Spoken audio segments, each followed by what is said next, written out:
मैं हूं सचिन, आप देख रहे हैं इंडिया डेली। तो क्या हिंदुस्तान में हिंदू अल्पसंख्यक हो जाएगा? हिंदुस्तान में एक बार फिर से हिंदुओं की घटती आबादी पर चर्चा तेज हो गई है। देश मुसलमानों की बढ़ती आबादी और हिंदुओं की घटती जनसंख्या की एक नई तस्वीर सामने आई है। पीएम की आर्थिक सलाहकार परिषद की सदस्य डॉक्टर शमिका रवि का कहना है कि भले ही मुसलमानों में प्रजनन दर में कमी आई हो, लेकिन उनकी आबादी तेजी से बढ़ती जा रही है, जबकि हिंदुस्तान में हिंदू लगातार कम हो रहे हैं। पहले रिपोर्ट देखिए, पर चर्चा करें।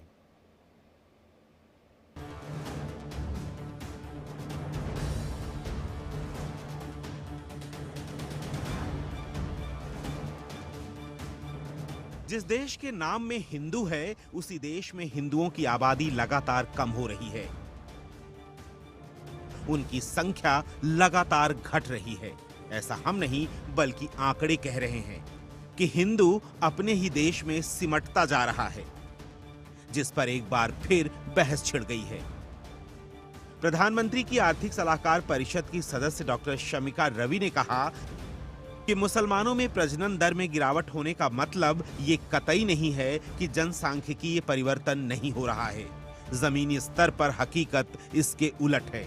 जिस प्रकार से डेमोग्राफी बदल रही है, उसके पीछे केवल प्रजनन दर जिम्मेदार नहीं हो सकती। इसका एक बड़ा कारण धर्मांतरण भी है।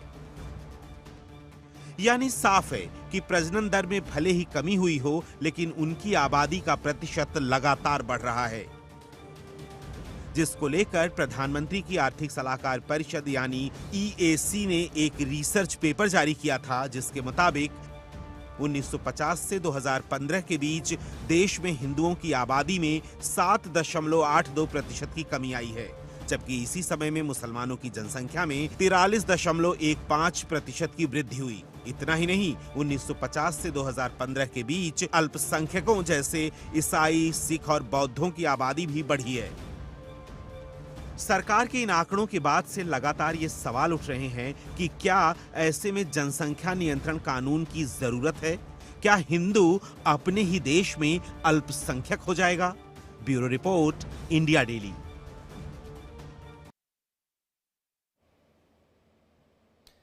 तो बाकायदा एक अगर हम टोटल एक आंकड़े की तरफ नजर डालें तो 7% के करीब हिंदुस्तान में हिंदू 50 के बाद से लेकर के 15 तक का आंकड़ा कहता है कि घटा है, जबकि मुस्लिम आबादी जो थी उस वक्त 50 से लेकर के 15 तक 43% बढ़ी है। बाकी माइनॉरिटीज भी बढ़ी हैं, लेकिन ये एक चिंता का विषय है जो कि इस बार एक बार फिर से उठाया गया है। हम इस पर बात करेंगे। महंत रामदूत दास होंगे हमारे साथ, जो कि धर्मगुरु है। श्री राज नायर हैं, जो कि वीएचपी के प्रवक्ता है। सैयद जवाद हैं, राजनीतिक विश्लेषक भी हमारे साथ मौजूद है। सबसे पहले राज नायर, मैं आपसे शुरू करना चाहता हूं, ये कितना सीरियस इशू है? हिंदुस्तान में हिंदुओं की आबादी इस तरीके से घट रही है, कोई अतिशयोक्ति नहीं होगी मैं तो ये कहता तो 2050 तक अल्पसंख्यक हो जाएगा। या आप अंदाजा लगाइए, वो जो कमेटी है पीएम की आर्थिक सलाहकार कमेटी की जो अध्यक्ष है, वो ये कहती है कि 7% नीचे गिरा है हिंदू, 43% मुस्लिम पॉपुलेशन आगे बढ़ी है। डिसबैलेंस है, ये क्या है, ये क्या हो रहा है? देखिए, चिंता का विषय तो है ही, क्योंकि हमने सब में देखा है जिस प्रकार से इस देश का विभाजन हुआ। सन 47 में विभाजन का एकमात्र कारण था कि मुस्लिम्स भारत के हिंदुओं के साथ रहना नहीं चाहते थे। इसलिए भारत के 4 बड़े सूबे, 5 बड़े सूबे, यानी नॉर्दर्न पंजाब, बलूचिस्तान, फिर north west frontier province Sindh और ईस्ट बंगाल, ये मिलकर के पाकिस्तान बना।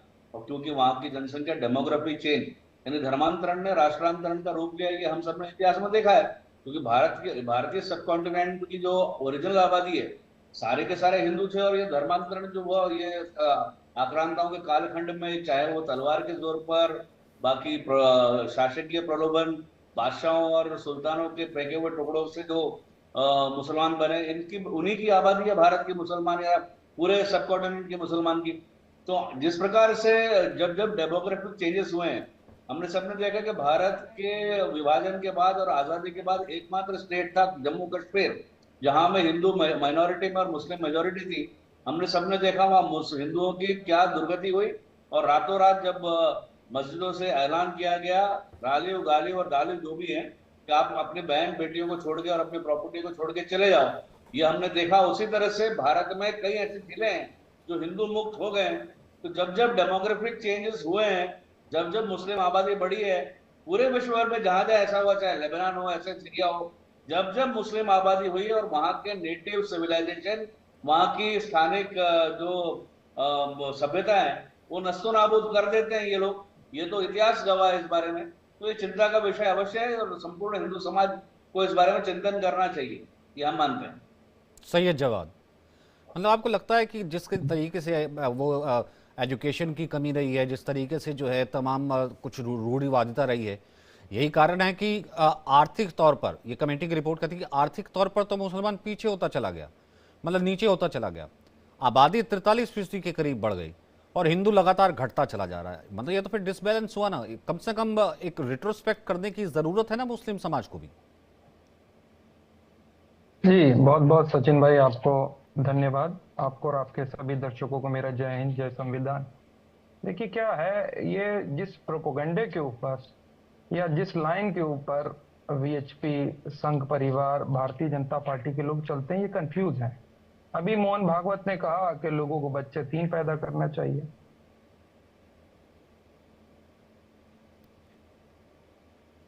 क्या म्यूट कर लिया आपने क्या? और अब मैं कुछ आंकड़ों की नहीं, आवाज आ रही मेरी? हाँ अब आ रही है, अब आ रही है। उन्होंने कहा कि हिंदू, हाँ 3 बच्चे, हाँ जी ठीक है। मैं बता रहा हूँ। हाँ बता। National family of health survey की जो रिपोर्ट है, वो कह रहा है भारत का टीएफआर गिर रहा है।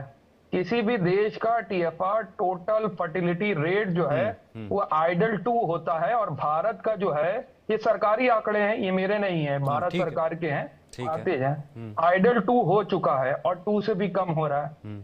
और जिन प्रदेशों के अंदर आप देखेंगे, कुछ एक प्रदेश है जिसमें उत्तर प्रदेश भी है, बिहार भी है, कुछ एक जगह में आसाम में, पंजाब में है, यहाँ 2.3 से 2.5 के बीच जो है टीएफआर रेट है।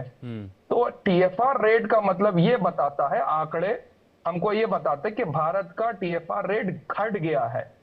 और ये घटने का स्तर 3 तरीके से, एक किताब है पॉपुलेशन बाय मिथ, उस किताब को बहुत अच्छे ढंग से पूर्व इलेक्शन कमिश्नर एसवाई कुरैशी ने लिखा और उन्होंने आंकड़ों के साथ बताया कि बाकायदा हर एक जगह पे जहां एजुकेशन है, जिन फैमिली में एजुकेशन का स्तर बढ़ा है, जिन क्षेत्रों के अंदर, अगर मैं ग्रामीण इलाकों की बात करूं, वहां पे टीएफआर रेट 3 भी है, लेकिन जब शहरी इलाकों की आप बात करेंगे, वहां आइडल 2 से भी कम है। तो इसका डायरेक्ट संबंध जो है वो एजुकेशन से है। दूसरी, स्वास्थ्य के अंदर, स्वास्थ्य व्यवस्थाओं के अंदर अवेयरनेस से है। अगर अवेयरनेस प्रोग्राम चलाए जाएंगे या शिक्षा का स्तर अच्छा करा जाएगा, तो ऑटोमेटिकली लोगों के अंदर अवेयरनेस फैलती है, लोग फैमिली प्लानिंग अपने अकॉर्डिंग करते हैं। ये जो मिथ दिया जा रहा है कि मुसलमानों की आबादी बढ़ गई है, तो मुझको बताइए कि इतने सालों के अंदर जब पहला सर्वे हुआ 1872 में, लॉर्ड माओ के दौर में, अंग्रेजों के दौर में पहला सर्वे हुआ 1872 में, जिस वक्त अखंड भारत हुआ करता था, अफगानिस्तान, पाकिस्तान, बांग्लादेश, श्रीलंका, म्यांमार, नेपाल, तब भी देश के अंदर जो मुसलमान थे, तीनों जो पहले अखंड भारत था, उस वक्त भी देश के अंदर मुसलमान माइनॉरिटीज में थे। और आज भी मिला लीजिए, सबकी संख्या मिला लीजिए, एशिया तो के जो लेकिन अखंड भारत नहीं, है, एक दो चीजें ठीक है। आपके दो, संख्या मैं आपके दोनों पॉइंट ले लेता हूं, ठीक है, आपकी 2 चीजें हैं, फिर उसके बाद मैं रामदूत जी को ले आऊंगा, महंत जी को। मुझे एक बात बताइए, आप कह रहे हैं कि टीएफआर जो फर्टिलिटी रेट है वो इस तरीके से घटा है। साहब एक तो ये है, क्योंकि ये रिपोर्ट साफ कहती है फर्टिलिटी रेट घटने से, यानी प्रजनन क्षमता या जो रेट है उसका, उसके घटने से पॉपुलेशन पे फर्क नहीं पड़ा है। उसके बावजूद मुस्लिम पॉपुलेशन बढ़ती चली गई है और उसके बावजूद मुस्लिम पॉपुलेशन जो है, भले वो रेट वो जो हुआ है उसके बाद भी बढ़ती चली गई है। और दूसरा ये कि यहाँ रेट हिंदुओं का भी घटा है, उसके बावजूद भी हिंदुओं की पॉपुलेशन घटती चली गई है।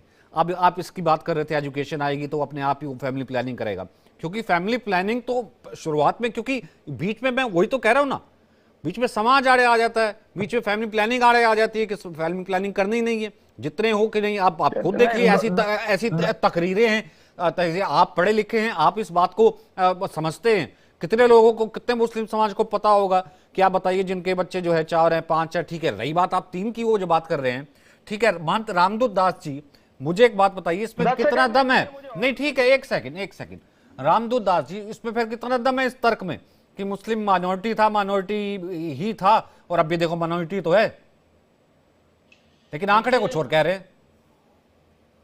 जी सचिन जी, देखिए सचिन जी, वर्तमान स्थिति जो भारत की है, भारत में कहीं ना कहीं हिंदू शिक्षित रहा है पहले से, और हिंदू ने ये परिवार बढ़ाने में एक विचार अपना रखा कि हम उतना ही अपना परिवार का विस्तार करें जितना हम उसका पालन कर सकें, जितना हम उसका वहन कर सकें। लेकिन क्या है, मुस्लिमों की ये सोच रही है हमेशा कि ये तो अल्लाह की देन है, वो तो इसके लिए अपनी मेहनत भी नहीं मानते, वो कहते हैं ये अल्लाह की देन है, अल्लाह का प्रसाद है। और दूसरा क्या है, उन्होंने अपनी परिवार का दायरा बढ़ाया, उन्होंने बच्चे पैदा किए, और कहीं ना कहीं ना उनको बेहतर शिक्षा दे पाए, ना उनको बेहतर परवरिश दे पाए। और चूंकि जैसा उनके पूर्वज करते रहे, उनके बच्चे भी वही देख के उसी स्तर पे बढ़ते रहे, और उनके कहीं ना कहीं बच्चों का शिक्षा स्तर भी निचले स्तर का रहा, और मानसिक विकास भी पूर्ण रूप से नहीं हो पाया। लेकिन वहीं हिंदुओं ने एक ऐसी धारणा बनाई कि छोटा परिवार, सुखी परिवार, 2 बच्चे 2 ही अच्छे, और इन्हीं कुछ स्लोगनों की वजह से आज बहुत सारे राज्यों में हिंदू अल्पसंख्यक है, और जहां हिंदू अल्पसंख्यक हो गया है और मुस्लिम बहुसंख्यक हो गया है। नहीं, अब तो जिस तरह की स्थिति है, वो एक बच्चा भी नहीं है, या एक बच्चा ही है कि भैया तौबा कर लीजिए। देखिए जिस तरीके से तमाम चीजें चल रही हैं, और इसमें बाकी आप कंपैरिजन में जाएंगे तो फिर पता नहीं क्या से क्या होता है। सचिन जी, क्या है ना कि एक ही बच्चा नहीं है या एक बच्चा है, तो कहीं ना कहीं हिंदू समाज ने अपने बच्चों को किसी के ऊपर बोझ के रूप में या कोई देवीय प्रसाद मान के स्वीकार नहीं किया। उन्होंने प्लानिंग अगर अपने बच्चों की है ना, तो इस स्तर पे की कि वो उनको बेहतर शिक्षा भी दे सके, बेहतर उन्हें भोजन भी दे सके, बेहतर कपड़े भी पहना सके। लेकिन कहीं ना कहीं वही दूसरी कम्युनिटी है, उन्होंने इसे एक अलग ही नजरिए में लिया कि हम अपनी जनसंख्या बढ़ाएं, हम अपना बाहुबल बढ़ाएं, कहीं ना कहीं हम यहाँ बात करेंगे। क्योंकि कुछ वीडियोस में हम ऐसा देख रहे हैं कई राज्यों में जहां हिंदू अल्पसंख्यक हुआ है, तो वहां आजकल के मुस्लिमों की एक भावना हो गई है कि हमारी मतलब जनसंख्या ज्यादा है। कहाँ अल्पसंख्यक हुआ है? कौन से राज्य में हुआ बताएंगे? पश्चिम बंगाल की बात करिए, आप बिहार की कई जगहों की बात करिए, आप कई जगह। अरे एक सेकंड जब्बार साहब, हंसने की नहीं, और ये इस तरीके की हंसने की बात नहीं, वो इलाकों की बात कर रहे हंसने की बात नहीं। आपने अगर आपने तर्क रखा, अरे मैं दिखा देता हूँ यार, 10 बच्चे लेकर के बैठे हैं, मैं दिखा देता हूँ यार, चलाते हैं छोटा सा, वो फिर भी कहते हैं कि नहीं भैया ऊपर वाले की देन है। आप पढ़े लिखे हैं, बड़े शानदार लाखों की गाड़ी में बैठे हैं, तो आप इसके ऊपर हंस सकते हैं, लेकिन असल में नहीं है शिक्षा, आपको मानना पड़ेगा। बड़े मौलाना के साथ आप बैठिए, बड़े स्कॉलर्स के साथ बैठिए, वो कहते हैं हाँ साहब इस चीज की कमी है। कमाल करते हैं, इतनी अच्छी चर्चा हो रही है, और बीच में वो उन इलाकों की बात कर रहे थे। महाराज ने क्या कहा था? साक्षी महाराज का स्टेटमेंट याद है? क्या कहा था उन्होंने? मोहन भागवत ने अभी क्या कहा स्टेटमेंट में? सचिन भाई, दो अल्फाज मोहन भागवत के लिए बोल के दिखा दीजिए, उन्होंने क्या कहा था? अरे मेरी बात सुनिए जब्बार साहब, मैं भी तो कह रहा हूँ ना कि बहुत से तो ऐसे भी है ना कि जिनके तो बच्चे नहीं है, वो करते नहीं है। बहुत से ऐसे है कि एक ही बच्चा बहुत है, कि भैया उनको पढ़ाना है, बाहर भेजना है, अल्लाह की देन है या फिर ऊपर वाले की देन है करके तो नहीं चलता ना। यहाँ पे तो नहीं होता ना, नहीं हो रहा ना। अब उस पर डिबेट करने लगूंगा, फिर तो मैं 2 मौलाना बिठा देता हूँ, फिर तो 2 धर्मगुरु बिठा देता हूँ, लड़ते रहेंगे आपस में। नहीं है ना, जब आप लॉजिकली बात करें, लॉजिकली बात कीजिए ना यार। खिलाएंगे तो आप ही ना, मैं थोड़ा ना खिलाऊंगा। आंकड़ों पे तो रामदूत दास और पंडित जी, गुरुजी, रामदूत दास थोड़ा ना खिलाएंगे उन 6 बच्चों को, या पढ़ाएंगे या विदेश भेजेंगे। मैं रहना यही है, बात यही है, रिसोर्सेज यही है। आंकड़े क्या कह रहे हैं और इसके पीछे का कारण क्या है, इस पे बात कर रहा था। रामदूत जी अपनी बात पूरी कर लीजिए, मैं आपको रिबटल का मौका दे दूंगा। रामदूत जी, हम लॉजिकली जा रहे हैं, बहुत अच्छे से जा रहे हैं। रामदूत जी अपनी बात पूरी कर लीजिए, फिर ठीक है, मैं सचिन जी, हाँ मैं ठीक है, फिर मैं उसको ले आऊंगा, क्या कहते हैं, सही जवाब को ले आऊंगा, सचिन जी, और फिर उसके अब बाद चूंकि जब्बार बाकी। साहब हंसे हैं, सचिन जी, अब चूंकि जब्बार साहब हमारे ऊपर हंसे हैं, तो मैं बहुत शांतिपूर्वक इनसे बात की शुरुआत करना चाहता था, लेकिन अब जब्बार साहब अगर सचिन जी नहीं बोल रहे हैं तो मेरे मुंह से सुन लीजिए। अगर मोहन भागवत ने कुछ भी कहा हो, 2 बच्चे करो, 4 बच्चे करो, 6 बच्चे करो, लेकिन ये आप बताइए कि कितने हिंदुओं ने उनकी बात मानी। हिंदू आज भी शिक्षित है, हिंदू आज भी वही बात मानता है जो उसको अपने ध्येय में ला सके और उसको कर सके।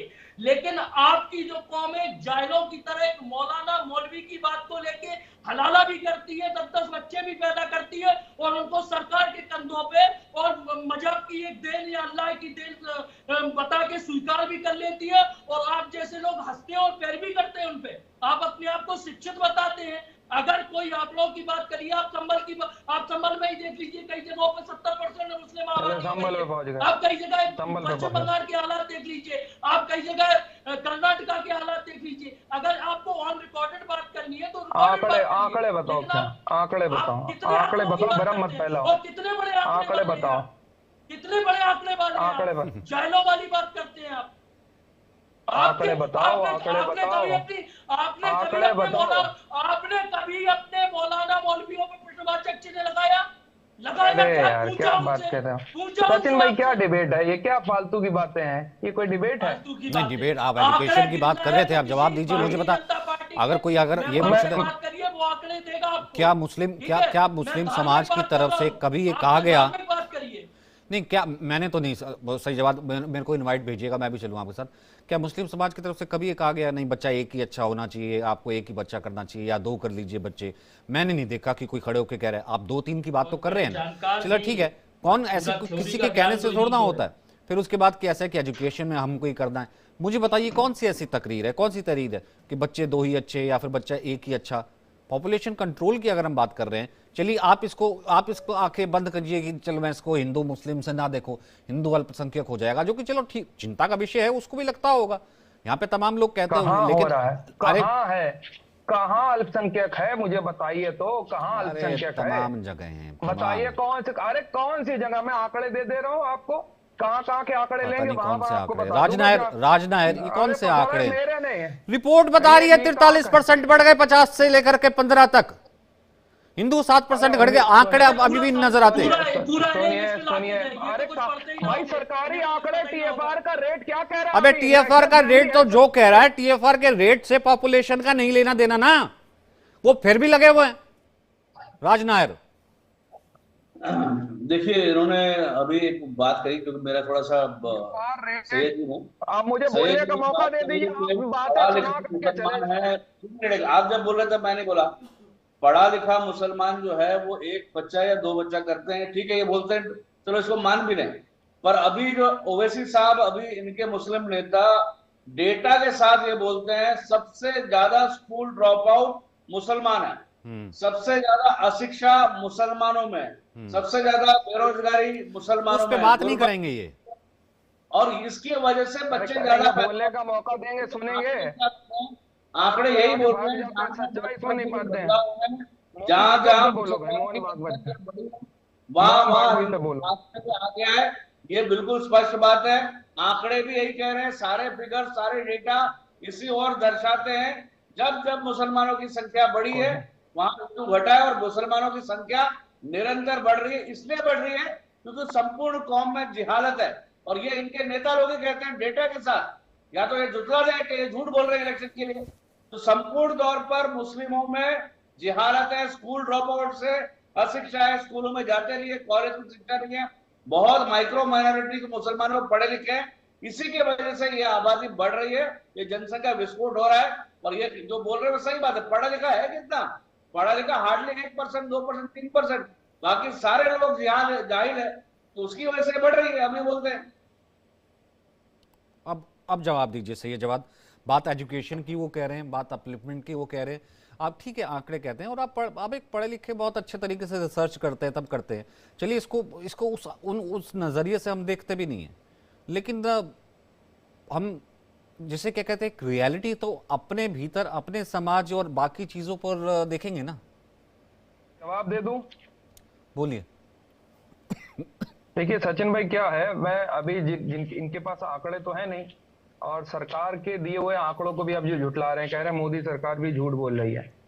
मैंने फिर कहा नेशनल फैमिली हेल्थ सर्वे की रिपोर्ट क्या कहती है उसके ऊपर बात करने को तैयार नहीं, कि पूरे देश के अंदर टीएफआर रेट घट रहा है, और इस चीज की चिंता को मोहन भागवत ने समझा।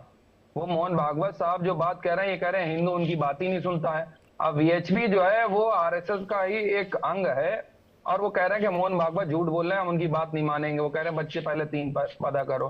साक्षी महाराज इन्हीं के भारतीय जनता पार्टी के सांसद, उन्होंने भी कहा था कि हिंदुओं को ज्यादा बच्चे पैदा करने चाहिए। मतलब एक तरफ तो ये बोल रहे हैं कि जनसंख्या घट रहे हैं, और दूसरी तरफ कर रहे हैं कि चिंता का विषय है। ये खुद कंफ्यूज है, इनकी समझ, इनका असल में काम क्या है, खास तौर पे देश के अंदर माइनॉरिटीज हो गए, दलित हो गए, उनको किसी तरीके से टारगेट करते रहो, ये उनका एजेंडा है। अब क्या है, मीडिया के अंदर भी सच नहीं दिखाया जा रहा, गोलमोल बातें करी जा रही है। मैंने कहा 1872 से लेकर के जब अखंड भारत हुआ करता था, तब भी इस देश में मुसलमान माइनॉरिटीज में थे। पहला सर्वे था लॉर्ड माओ का, पढ़ लीजिएगा जाकर के, पढ़ने लिखने की जरूरत है। अब क्या होता है, देश के अंदर अशिक्षित मुसलमान ही नहीं है, हिंदू कम्युनिटी के लोग भी बहुत अशिक्षित हैं। अब पूछिए जाकर के, अब मैं नेताओं का अगर लिस्ट गिनाना चालू करूंगा, सदन में ऐसे ऐसे लोग भी बैठे हुए हैं जिनके 8-8, 10-10, 9-9, 5-5, 6-6 भाई बहन है, अब बड़ी बड़ी पोस्टों पे हैं। अब वो मुसलमान तो है नहीं, पहले उनसे कहिए कि उनके पिताजी कितने अवेयर थे, या उनके अंदर कितनी अवेयरनेस प्रोग्राम थी, वो तो चला नहीं पाए, और कौन बैठा हुआ है। ये बातें मत करा करिए, आप ही की वजह से अंतरराष्ट्रीय लेवल पे मजाक बनता है हमारे देश का, क्योंकि आप लगातार ऐसी बातें करेंगे जिसका कोई सर पैर नहीं है। बता रहे कि बंगाल में जो है वो मुसलमान बढ़ गए हैं, अभी बता रहे, कहां से डेटा है, कहां से आंकड़े हैं, कुछ नहीं पकड़ा, कुछ नहीं बताया, और भारत सरकार की दी हुई रिपोर्ट को झूठ बता क्या रहे हुआ हैं। था संदेश अच्छा खाली चलिए, मैं घुसने नहीं ये देते संदेश तमाम खाली जगहों का, पर। अरे भाई कहाँ नहीं घुस सकते, आइए आप हमारे साथ चलिए, किन इलाकों में चलना नहीं, चाह रहे हैं, आप आपके क्यों साथ भ्रम तो फैला रहे हैं आपके सचिन साथ भाई? तो कोई कहीं भी जा सकता है सर। अरे हम तो कह रहे हैं आप जहां चाहिए चलिए, देश आजाद है, आपको डर क्यों लगता है भाई? क्यों डरे हुए हैं आप लोग, क्यों भ्रम उड़ा रहे हिंदुओं हैं? को गोलगप्पे बेचने नहीं दे रहे, गोलगप्पे वालों को शूट कर रहे हैं। अरे भ्रम फैलाते हो भाई, कुछ नहीं पता, ये नफरत तुम्हारी नहीं चलेगी ज्यादा अरे दिन दिल्ली तक। जाम करके क्यों रख देश दी के थी यार, अंदर फैला एम्बुलेंस रहे हो? तक नहीं निकलने देते थे, क्योंकि वहां पर पॉपुलेशन जो है शायद किसकी ज्यादा, ये आप भी जानते हैं तुम कितने लोगों की मौत हुई थी।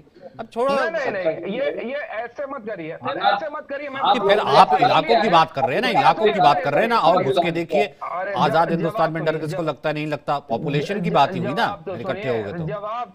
जवाब तो सुनिए, इतना शानदार जवाब दूंगा, देखिएगा कितना अभी मजा आएगा। तभी तो मैं कहूं कि आदरणीय प्रधानमंत्री जी गुजरात छोड़ करके बनारस चुनाव क्यों लड़ने आ गए। ओ हो, अब मैं समझा आपकी बात को। अब देखिए, आपने गुजरात छोड़ करके बनारस ही क्यों चुना? फिर आप जाते वहां से लड़ते जहां पर मुसलमान जो है ज्यादा होते, आपकी पॉपुलेशन और चीजें वो सब निकाल के पता चलता कि कितने लोग प्रिय हैं। इसीलिए तो आपने सीट चुन ली फिर आकर के बनारस की। क्या यही वजह तो नहीं है कि बनारस में हिंदू समुदाय के लोग ज्यादा हैं और आपका नैरेटिव चलता है, इसलिए तो चुनाव वहां से नहीं लड़े आकर? ये बातें ना करा करिए, वरना बात निकलेगी तो बहुत दूर ये तक जाएगी, बिना और फिर सर सचिन भाई आप सच बोल नहीं पाएंगे। हम जो बात करेंगे वो तथ्यात्मक बात करेंगे, हमारा कोई एजेंडा नहीं है। हमारा एजेंडा सिर्फ ये है कि देश के अंदर आपसी भाईचारा, प्यार और स्वार्थ बनते रहे।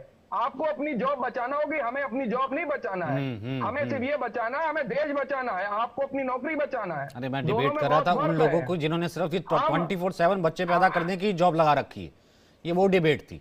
ठीक है, रामदोदास जवाब अच्छा, दीजिए। फर्टिलिटी रेट कितनी खुली हुई है पता आपको?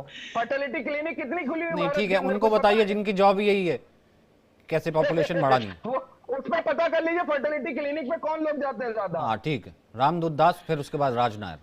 सचिन जी, जब्बार साहब का मुझे ये समझ में नहीं आता है कि इनके आंकड़े जो भी हैं स्वयं के हैं, ये हमारे निशाना नहीं है, बीजेपी पे हमारे कर- नहीं है, अरे सुन सरकारी है। लीजिए आप, सुन लीजिए, हमारे आप नहीं अपने है, आप को सरकारी शिक्षित है। बताते हैं, अपने आप को शिक्षित अरे बताते हमारे हैं। आंकड़े ये नहीं है शिक्षित बाबू। व्यक्तियों की पहचान नहीं बाबा, होती है, हमारे- जगन्नाथ साहब सुन लीजिए। महाराज आप जी, सुन हमारे लीजिए, आंकड़े ये नहीं है। अरे दादा, अरे हमारे दादा, आंकड़े ये नहीं है, सरकार के आंकड़े हैं, सरकारी अरे आंकड़े। दा- नेशनल फैमिली हेल्थ सर्वे 2022-23 की रिपोर्ट है, ये मेरी नहीं है साहब, देख लीजिए। दादा, आप शिक्षित व्यक्ति है, ये शिक्षित व्यक्तियों का परिचय नहीं होता है किसी के बीच में बोलना। मैं सुनता हूं आपको, आप सुनिएगा तो ना, सच मैं कहना बोलिए, क्या चाहता हूँ। सच बताइए। आप सुनिएगा ना, मैं बोलिए क्या बोलिए कहना चाहता हूँ। बोलिए बोलिए बोलिए बोलिए बोलिए बोलिए। भाई आप एक चीज बताइए, चलिए मैं आप ही की बात पे जाता हूं। संभल में जो हिंसा हुई थी, जिसमें इतना सारा बवाल चलता रहा, वहां संभल की हिंसा में जो मस्जिद थी और जिसको लेके ये विवाद क्रिएट हुआ था, तो क्या संभल भारत मैं से इसको आगे अलग है? बढ़ाऊंगा इस चर्चा को, क्योंकि बढ़ानी पड़ेगी ना बात। बात दोनों के लिए बराबर से लागू होती है। हिंदुस्तान सबका है, समझिए, बिल्कुल सही बात क्या है। संभल नहीं, मेरे भारत पास से वक्त अलग इतना ही है रामदूत जी, मैं आपको वहां आगे वक्त दूंगा। मेरे पास वक्त इतना ही है। आज जितना हम छू सकते थे इसको छुआ, और जो जितना जो है सामने वाले को बता सकता था वो बताया उसने।